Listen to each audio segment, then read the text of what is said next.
Bien, entonces comenzamos. A ver, es que estoy.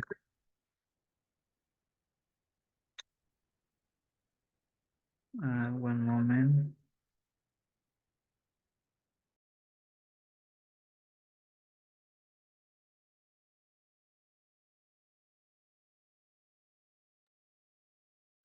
Bien, entonces comenzamos con la exposición. Vamos a compartir pantalla. Nos vamos a ubicar aquí. Muy bien, vamos a empezar a hablar sobre aspectos metodológicos de la terapia de conducta. Para ello vamos a hablar de un ensayo sobre el sujeto en la modificación de conducta, un análisis conductista realizado por Marino Pérez Álvarez. El sujeto y las contingencias es una simplicidad, dar por hecho de que la noción del sujeto asumida por el conductismo radical tiene un carácter pasivo. Quizás sea cómplice en alguna medida de esta apreciación que únicamente se tenga como aportación del análisis conductual, sobre todo de los programas de reforzamiento y aunque algunas cuantas legalidades empíricas de la conducta cuyo interés aplicado sería muy limitado. Lo que ofrece en esta sección es una actualización empírica y conceptual.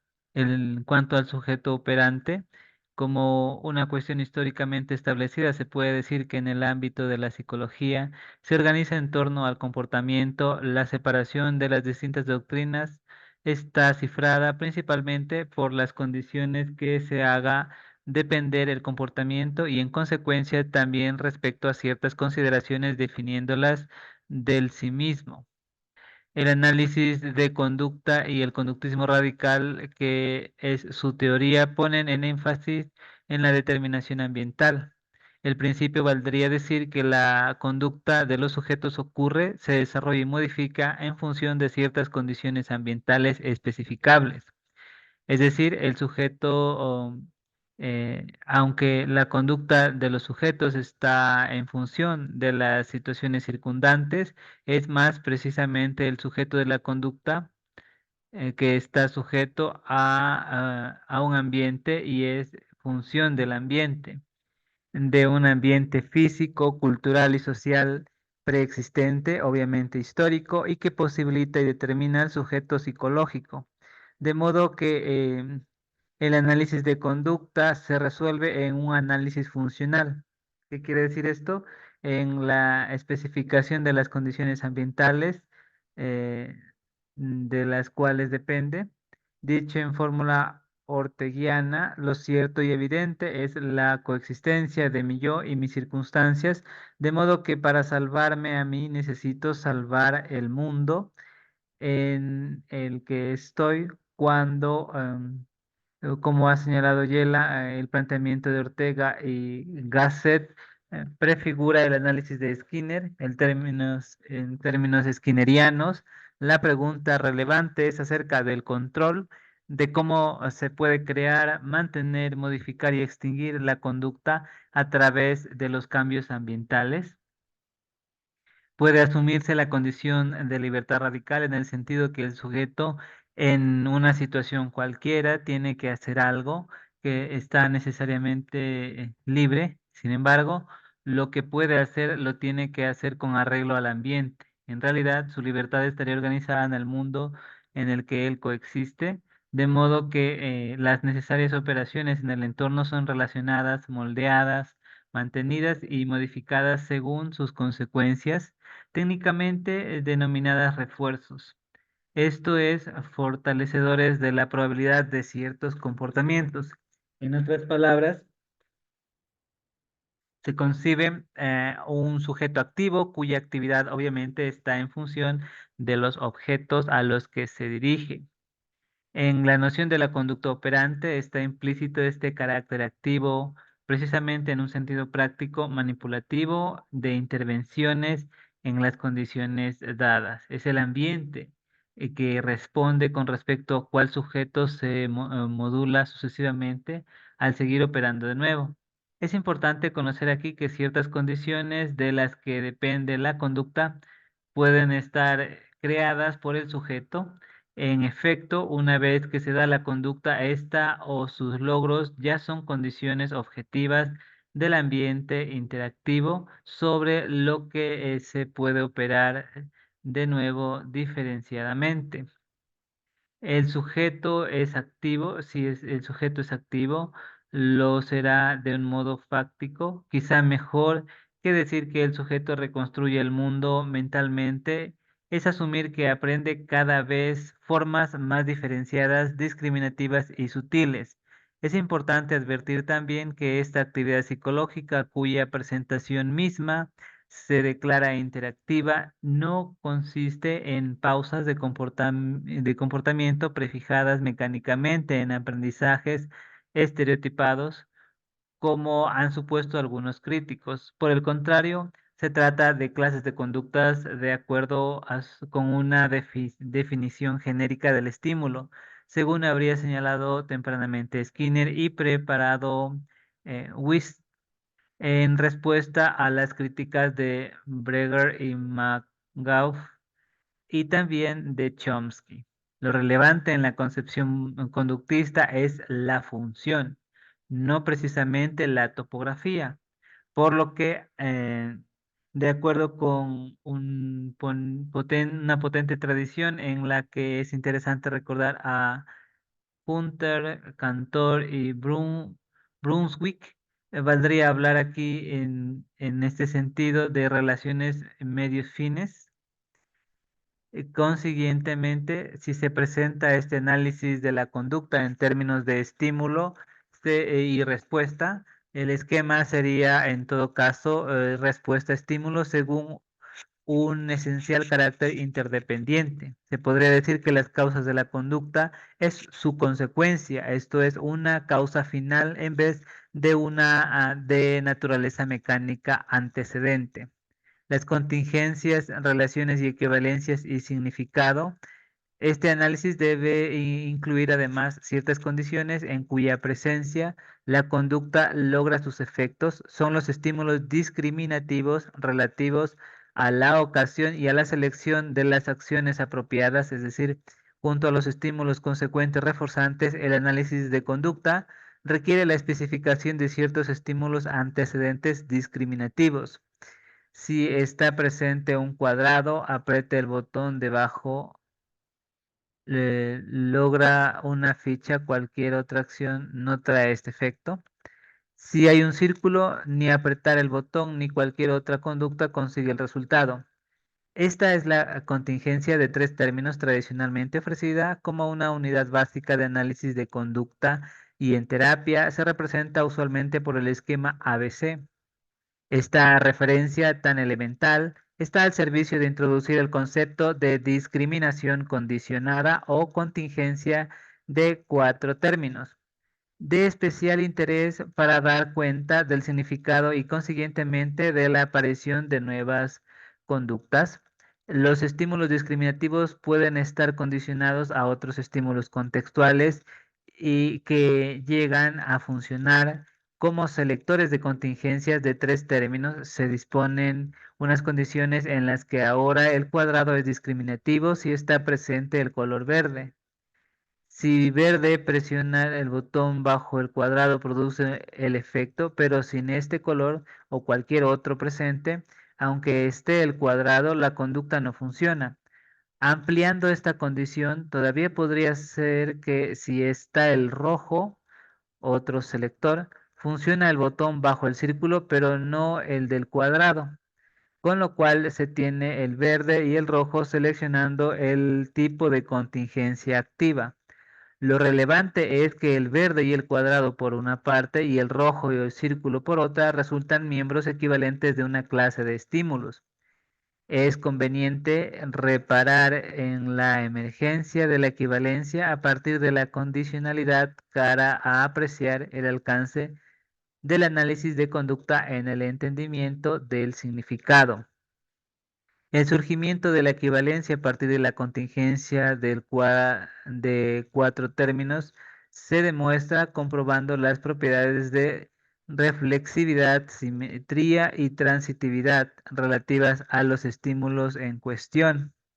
La reflexibilidad o identidad se demuestra al poner como selector del mismo estímulo discriminativo y como estímulo discriminativo el mismo selector. Por ejemplo, si está presente el cuadrado, ahora como selector apretar el botón bajo el cuadrado que sigue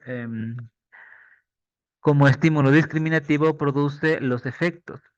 Los sujetos que han aprendido la discriminación condicionada, aún con éxito ante esta contingencia a la que nunca fueron expuestos, la simetría consiste en invertir selector y estímulo discriminativo. Igualmente, ante esta nueva configuración, se mantiene la ejecución eficaz. Para probar la transitividad, es necesario introducir un nuevo estímulo discriminativo y aprender también de la discriminación condicionada ante un selector de los practicados anterior selector o estímulo discriminativo dada la simetría. Pues bien, cuando se expone al sujeto el estímulo introducido, sea como discriminativo o selector, junto con otro de los anteriores que nunca ha estado emparejado con él, el sujeto mantiene las respuestas correctas. Se puede decir que el sujeto responde al significado. Los estímulos, en principio bien distintos, adquieren un significado equivalente, se construyen en una clase en virtud de su significado operatorio y no por el simple generalización topográfica. De otro modo, la conducta operante manipulativa sobre discriminaciones condicionadas comporta el significado en el que consisten estas relaciones de identidad y equivalencia. En el caso es que el significado ha brotado de las operaciones del sujeto con los objetos, pero está contenido en las relaciones construidas entre ellos. Ortega y Gasset exponen muy bien esta noción, merced a las operaciones de identificar y discriminar los objetos adquiere nuevas cualidades de múltiples relaciones con el amarillo de un amarillo y el amarillo de otro. Resulta que no solo son amarillos ambos, sino que además son iguales. Amarillos pueden ser estos colores cada uno separadamente, igual en cambio solo pueden serlo en relación uno con otro. La igualdad es una cualidad relativa, pero esta relación en la que ha entrado y merced a la cual ha nacido, ha brotado en ellas, esa nueva cualidad es obra mía subjetiva. Yo soy quien los ha puesto en relación. No sé si se dan ustedes bien cuenta de la paradoja que resulta. Los objetos no son iguales, sino en tanto en cuanto yo los pongo en relación. Parece pues que su ser iguales depende de mí y que sin mi intervención no lo serían jamás. Sin embargo, el efecto de mi intervención, a saber, la igualdad, es igual de ellos y entre ellos. Es un carácter objetivo, tan objetivo como su amarillez, que no observa el menor rastro de mi subjetiva actuación. La igualdad entre estos dos colores que primero parecía depender de mí es por otro lado ajena e independiente de mí. No soy yo el igual, sino ellos. Así pues, lo decisivo es considerar que el significado brota de las propias operaciones con los objetos y está contenido inherentemente en la conducta operante. La conducta ya es esencialmente significativa de acuerdo con las contingencias, como había señalado Sitman. La emergencia de la equivalencia a partir de la condicionalidad permite al análisis de conducta dar cuenta del establecimiento por lo menos de correspondencias semánticas simples, sin tener que postular una historia de reforzamiento directo para cada ejemplo. En vez de apelar a cogniciones, representaciones y correspondencias almacenadas para explicar la ocurrencia inicial de una nueva conducta apropiada, se puede encontrar una explicación completa en las unidades de cuatro términos que son los prerequisitos de la conducta emergente. Dentro del análisis experimental de la conducta, se ha demostrado también que el significado así construido puede estar bajo control contextual, un control contextual de segundo orden que matiza o cambia el sentido. Por ejemplo, ahora el verde y el cuadrado y el rojo y el círculo mantienen tal relación en un contexto, por ejemplo, en presencia del tono 1, pero el otro verde y el círculo podrían componer una clase y rojo y cuadrado otra ante el tono 2, llevando la contingencia a 5 términos y aún más. De esta apurada exposición de relaciones de equivalencia, una de las vanguardias en la investigación conductista, aunque podría sugerir algunas aplicaciones de relevancia para la modificación de conducta, por ejemplo, en el ámbito educativo especial relativo a la formación de conceptos y el lenguaje. Sin embargo, su presentación aquí tiene interés conceptual, que es el interés de mostrar que el significado que define la estructura de la conducta la tiene una coherente formulación en la teoría conductista. Por otro lado, ello constituye un buen fundamento para el análisis del lenguaje, puesto que las clases operantes emergentes son relevantes a la conducta verbal, conductas adjuntivas y de reforzamiento promedio.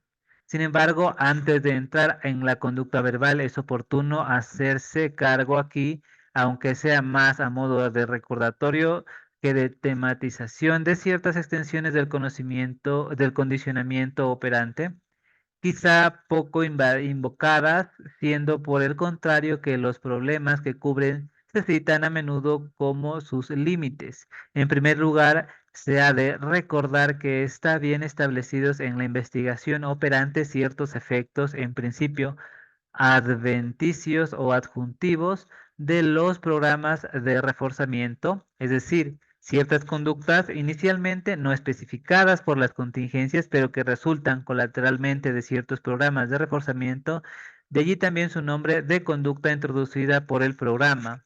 En el caso es que algunas de estas conductas son relevantes en el ámbito clínico, tales como la polidipsia, fumar, patrones obsesivo-compulsivos, hábitos nerviosos de morderse las uñas, el picar, comidas entre horas, rituales de autoestimulación, episodios maníacos, agresión, hiperactividad en la anorexia, etcétera. Aunque ciertas cuestiones metodológicas requieren mayor atención, es de destacar al menos el modelo del alcoholismo basado en la polipsia adjuntiva. Asimismo, la conducta ritual también puede ser entendida en el contexto de una conducta adjuntiva. En definitiva, el interés por el condicionamiento operante no se centra solo en sus efectos lineales en la conducta objetivo, sino que incluso programas de reforzamiento que pueden darse en la organización convencional de la vida, en casa, el trabajo, la escuela, rutinas de hospitalización conllevan importantes pautas colaterales. La aparente simplicidad de un programa de reforzamiento permite a complejos efectos comportamentales, por no hablar de complicados programas concurrentes.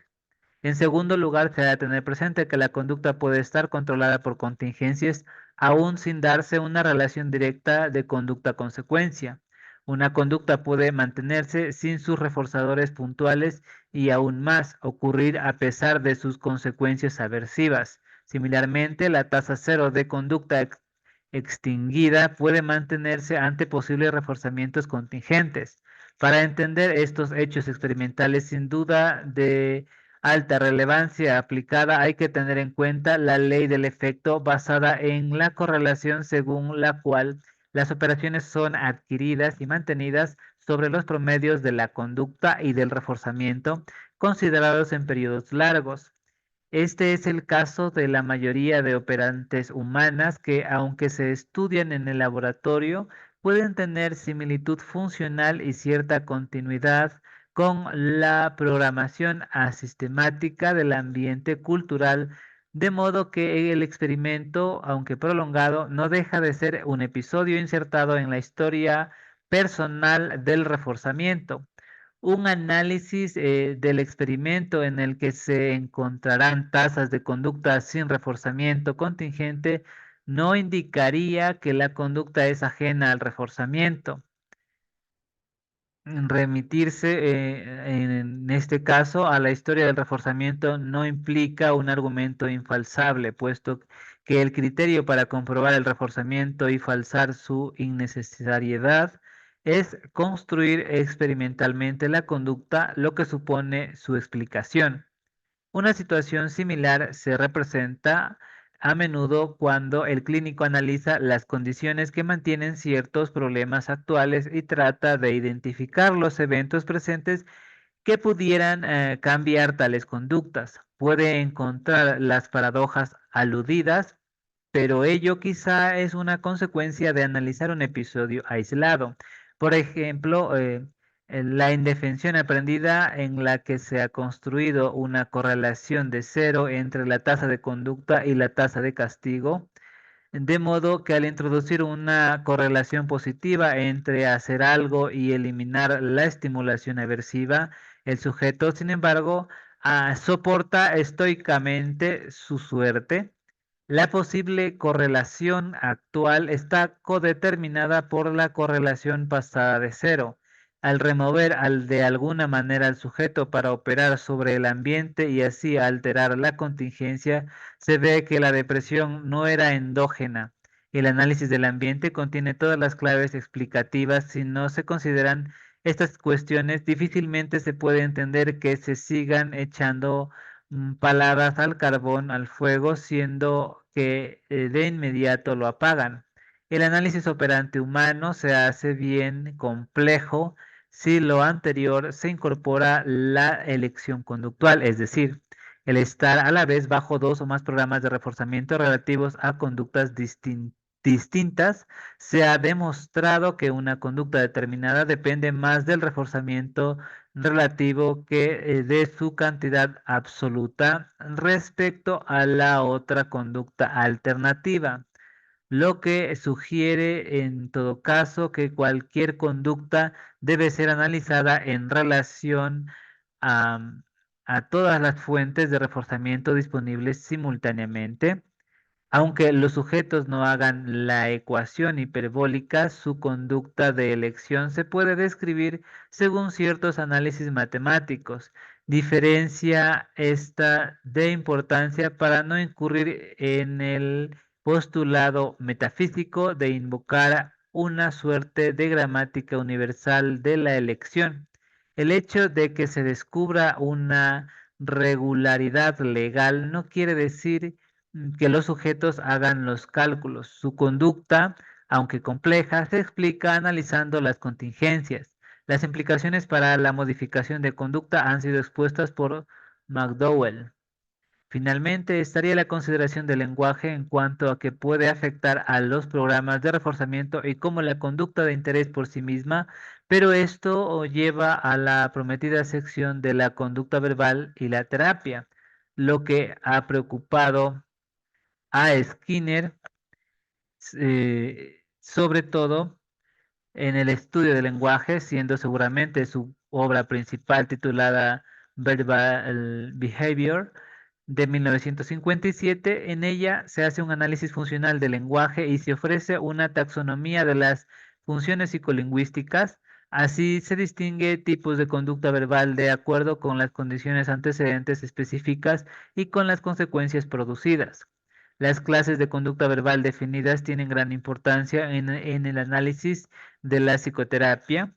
A continuación se enuncian estas clases de conducta verbal y sugiere sus intereses en la modificación de conducta. Establecido esto, se estará en condiciones de ver el alcance del análisis skinneriano en otros procesos psicológicos más complejos. Veamos entonces la conducta verbal y el control instruccional. El primer tipo de conducta verbal al que Skinner hace referencia se define por ciertas consecuencias instrumentales mandatarias, relevantes a una condición de privación o de estimulación aversiva.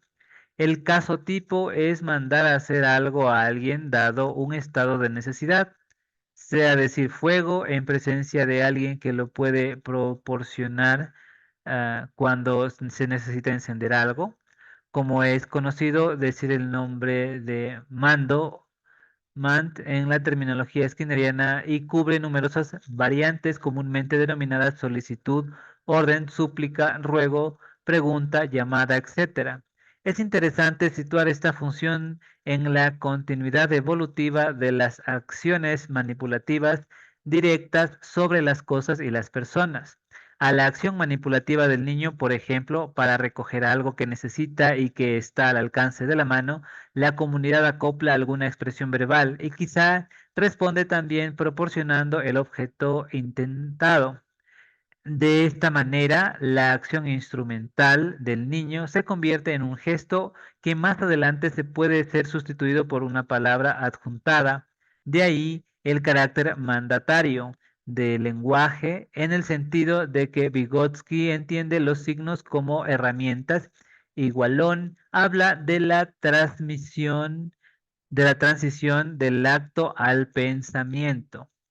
Un caso particular del mando es el automando, es decir, la instrucción dirigida a una acción no verbal del mismo sujeto que habla, aunque sea silenciosamente, lo que es posible precisamente porque la comunidad antes lo ha hecho con uno y uno ha controlado hacia otros. Uno de los determinantes de que las curvas de ejecución operante en humanos sea distinta a las encontradas en animales bajo el mismo programa de reforzamiento está probablemente en lo que se dice a sí mismo los sujetos, esto es, en algunas suertes de automandos o autorreglas, como se dirá después, aunque no sean una discriminación adecuada de las contingencias que pueden influir en la conducta ejecutiva no verbal, particularmente en el entrenamiento autoinstruccional, puede ser analizado desde esta perspectiva, de cuyo análisis se generaría como mínimo claridad conceptual. El segundo tipo de función psicolingüística cubre las relaciones del lenguaje y aquello a que se refiere o de lo que se habla. Se trata, en definitiva, del significado referencial, es decir, de la conducta verbal que hace contacto con el mundo físico, conducta denominada tacto. El aspecto decisivo ahora está en algún evento, objeto o propiedad ambiental que evoca o en cuya presencia se fortalece determinada operante verbal que la comunidad enseña y refuerza. Es decir, fuego al observar un incendio en un cine, la condición de control es un evento y el efecto en los demás es característico, por ejemplo, distinto al pedir fuego para encender un cigarrillo. Esta función cubre además de la referencia, la metáfora, la abstracción y la formación de conceptos.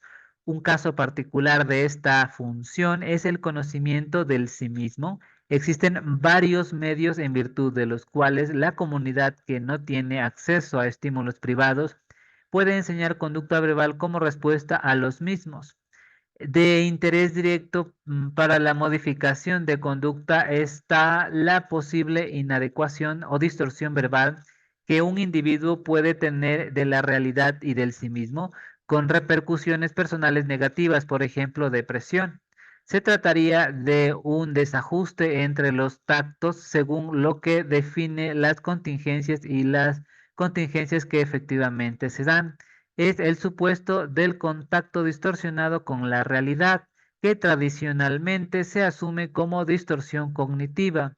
Algo importante aquí es que de acuerdo con estos criterios se puede analizar de un modo más cabal las dimensiones cognitivas de la depresión tanto en su aspecto atribucional como en el lógico y reconstruir la terapia cognitiva de Beck y la TRE de Ellis en términos más coherentes con los predecesores en los que de hecho consisten. Asimismo, la oscura teoría de la autoeficacia también ganaría claridad conceptual en estos términos. Por su parte, la reestructuración cognitiva se conocería como una forma de modificación de conducta verbal.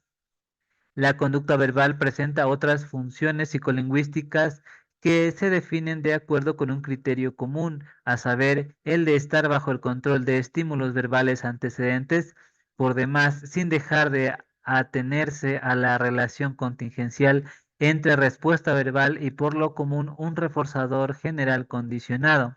El análisis skinneriano describe tres funciones de este tipo: la ecoica, la intraverbal y la textual. La ecoica es una operante verbal cuya pauta es similar al estímulo verbal de la que depende, a modo de eco, considerando relevantes en la definición la correspondencia modelo-respuesta y la unidad del evento de un episodio contiguo con conexión funcional, sea por ejemplo el hablante que dice fuego ante un estímulo verbal del oyente que consiste en di fuego. Aunque tiene el formato de mando, lo decisivo es la condición de control, pues hay otras situaciones en las que el oyente no pide y en cambio el hablante es reforzado por las repeticiones, y otras todavía en las que da una repetición como relleno o manera de tomarse tiempo al responder. Tiene un marcado interés educativo infantil, pero está presente también en numerosas contingencias de la vida adulta. Se contempla asimismo la conducta autoecoica, donde incluso el estímulo verbal inicial puede ser encubierto, presentándose formas patológicas como la palilalia y la perseveración psicótica. La intraverbal describe la conducta verbal que depende también de estímulos verbales, pero no la relación, no está en la correspondencia formal, sino en la secuencia establecida, en el sentido de que los anteriores arrastran probablemente respuestas en buena medida pautadas, sea la secuencia apunte, dispara en fuego, cubre formas estándar de secuenciación, saludos, pautas convencionales, frases hechas y los ejercicios formales de la asociación de palabras. Puede ser tan pequeña como una letra del abecedario o un número correlativo y tan larga como un estribillo o una frase prestada. Puede estar tan instaurada como una obsesión. La conducta textual refiere a la lectura, es decir, a la conducta verbal bajo control de los estímulos verbales escritos, por ejemplo, leer fuego. La distinción viene marcada por el tipo y modalidad de estímulo-control, obviamente dentro de una historia de reforzamiento por demás de alto interés educativo. La conducta autotextual, la modalidad silenciosa y la transcripción forman parte del mismo continuo. La importancia teórica y práctica de la lectura da lugar a numerosos y diversos planteamientos, generalmente dentro de las premisas cognitivas con sofisticados niveles de interacción mental, diciéndose incluso que es una buena temática que desborda el alcance conductista. Sin embargo, es bien posible desarrollar un modelo conductista de lectura de amplio alcance y así se ha propuesto uno que se hace cargo a su vez de modelos cognitivos, permitiendo la viabilidad de estos, ciertamente no sin antes ser reconstruidos en términos de contingencias de reforzamiento. En particular, problemas especiales en el aprendizaje de la lectura tienen un fértil abordaje en esta perspectiva. Finalmente, correspondería alinear aquí un sexto tipo de control verbal llamado audiencia.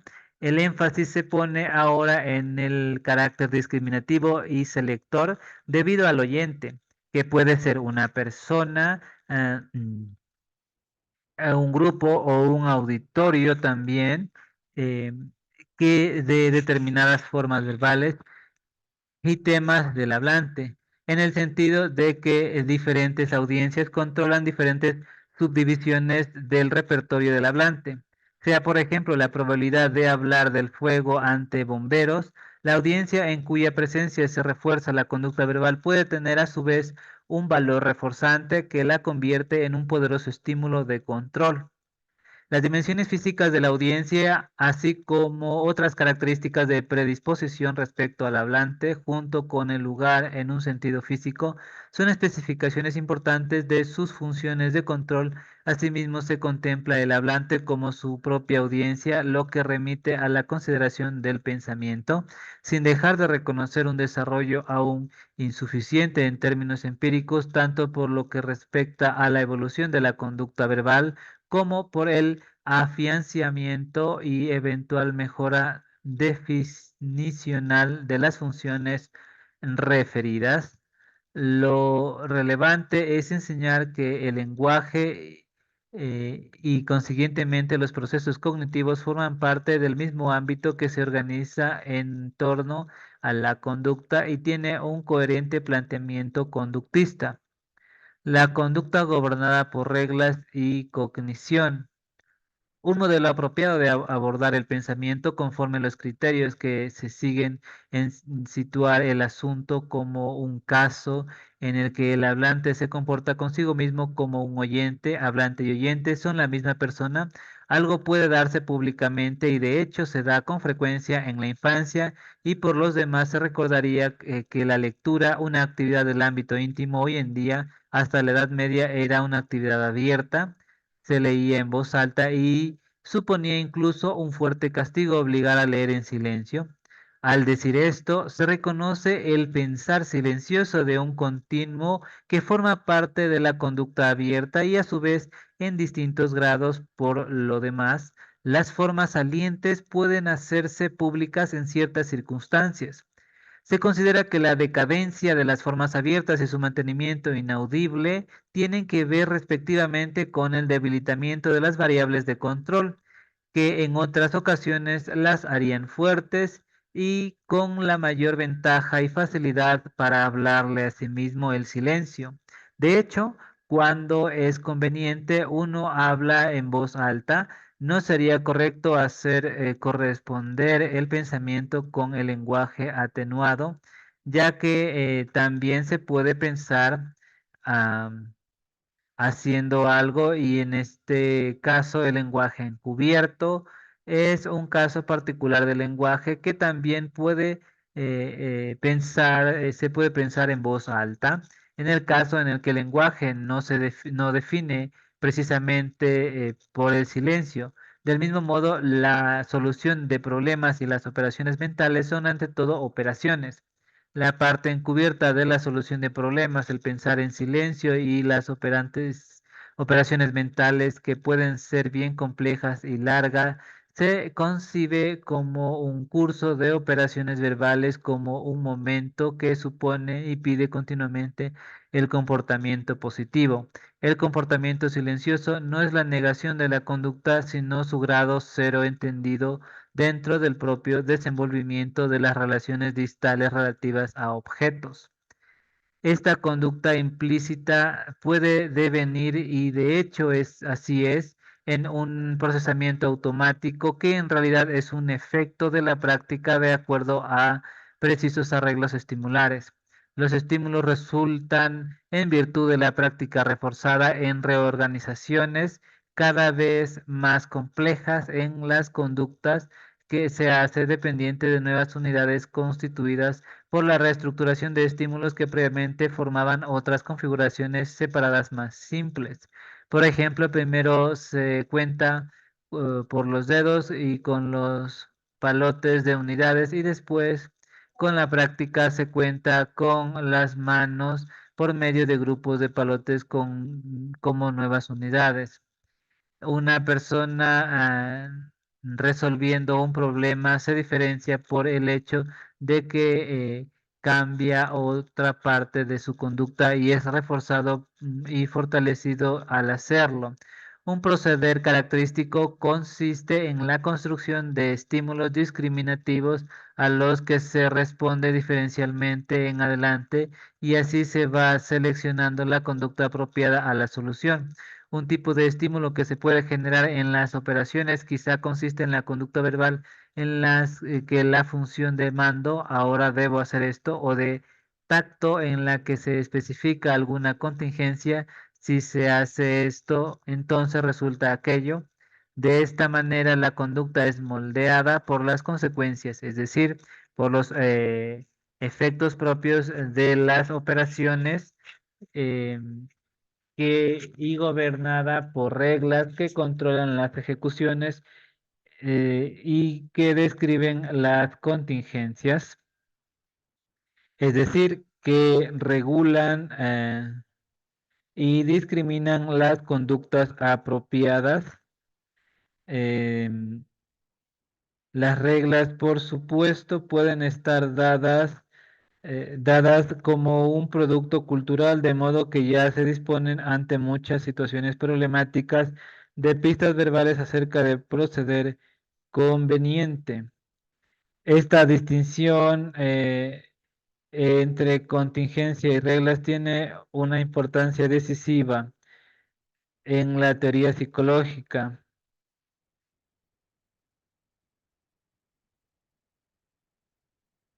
y en la modificación de conducta, como ha puesto de relieve Blackman. Particularmente la noción de conducta gobernada por reglas da cuenta de la actividad psíquica superior. La calidad funcional de la regla viene conferida por formar parte de un conjunto de contingencias de reforzamiento de las cuales brota una entidad objetiva.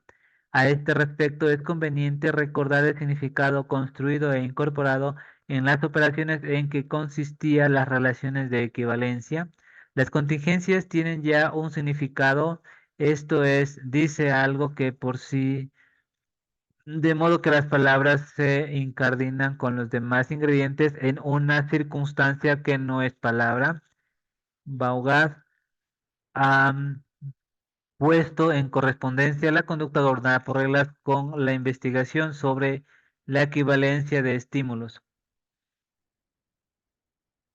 En este sentido, se ha tipificado varias clases de reglas según su relación con las contingencias. Una clase se diferencia porque las consecuencias de su seguimiento están mediadas por las personas, por depender más bien de la disposición del ambiente, y otra por efectos aumentativos que la regla puede tener sobre el carácter reforzante o punitivo de los estímulos.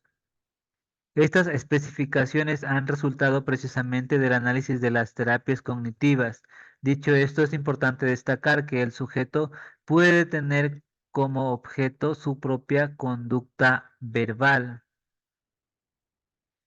Veamos entonces la metaconducta. La propia conducta verbal dada o dándose construye ya un elemento del ambiente en el que se puede interactuar el sujeto. De este modo, parte de la conducta de un sujeto se convierte en variable que controla otra parte. Ante todo, es en la comunidad donde están dispuestas las contingencias que hacen relevante el reparar la propia conducta. ¿Qué dijiste? ¿Es cierto? Has dicho lo que modula la respuesta y el control del hablante de su propio discurso. Incluso se podría decir que el sujeto tactea y manda la propia conducta verbal. Esta función técnicamente reside en el análisis de Skinner el nombre de autocrítica. Del amplio tratamiento que se da en conducta verbal de los autoclíticos se destacan varias clases. Los autoclíticos descriptivos son formas verbales que matizan el tipo, la fuerza del comportamiento verbal, las circunstancias del hablante, la forma de operar de una respuesta, las especificaciones de un mando, tales como recuerdo que, voy a decir, se ha de entender, se dice que es necesario. Otros autocríticos tienen una función calificadora en la que se altera decisivamente la intensidad o la dirección del efecto en el oyente, como en la negación y la afirmación y en los cuantificadores. La noción del autocrítico Cubre, cubre también el tratamiento que el análisis funcional da a la gramática y a la sintaxis y a la composición y arreglo de la conducta verbal que hace el hablante y el escritor cara al logro de ciertos efectos. Se considera aquí tanto la composición de palabras y frases como los arreglos de segmentos más grandes, dados por ejemplo como textos o discursos. Así, este tipo de conducta verbal se ocupa de las cuestiones que en los últimos tiempos se ofrecen como procesos metacognitivos. La dificultad de la concepción mentalista de la metacognición es que se sale del ámbito en el que efectivamente ocurren los procesos de control de una conducta por otra del mismo sujeto hasta invocar metafísicas ejecuciones centrales supuestas en el reino del espíritu puro, ejecutores centrales de lo que los demás no se tiene en otra noticia que la ejecución comportamental incurriendo en tautología, ya que finalmente los procesos metacognitivos invocados para explicar el control de una conducta tienen que ser explicados por la ocurrencia de esta. Ahora sí, pasemos a las implicaciones clínicas que en este marco implican eh, adicionales a las tradicionalmente dadas que se van a seleccionar dos tópicos sí, dos tópicos, uno que va a ser relativo a la reconstrucción de la insatisfactoria trimodalidad de respuesta y el concerniente al injustificado empeño por la operativización de la conducta. Una nueva clasificación comportamental. En terapia de conducta se utiliza comúnmente la taxonomía que distingue tres modalidades de conducta: la cognitiva, la fisiológica y la motora. Como es conocido, la modalidad cognitiva se refiere al pensamiento, la imaginación, en general, las actividades encubiertas.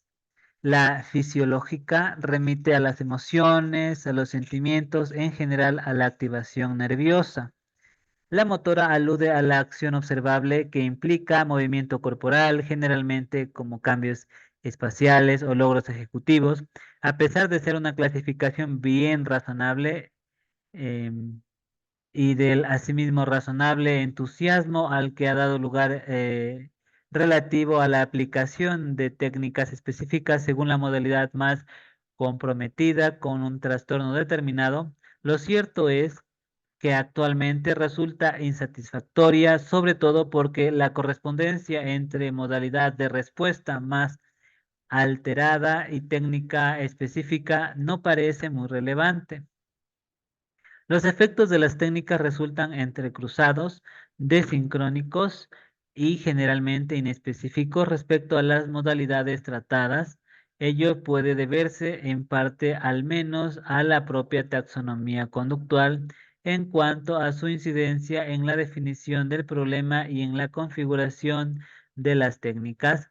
Las dificultades de esta taxonomía se aprecian en lo siguiente: la llamada conducta cognitiva implica también y aún se dirían esencialmente acciones observables verbales y no verbales, recuérdese lo dicho para el pensamiento.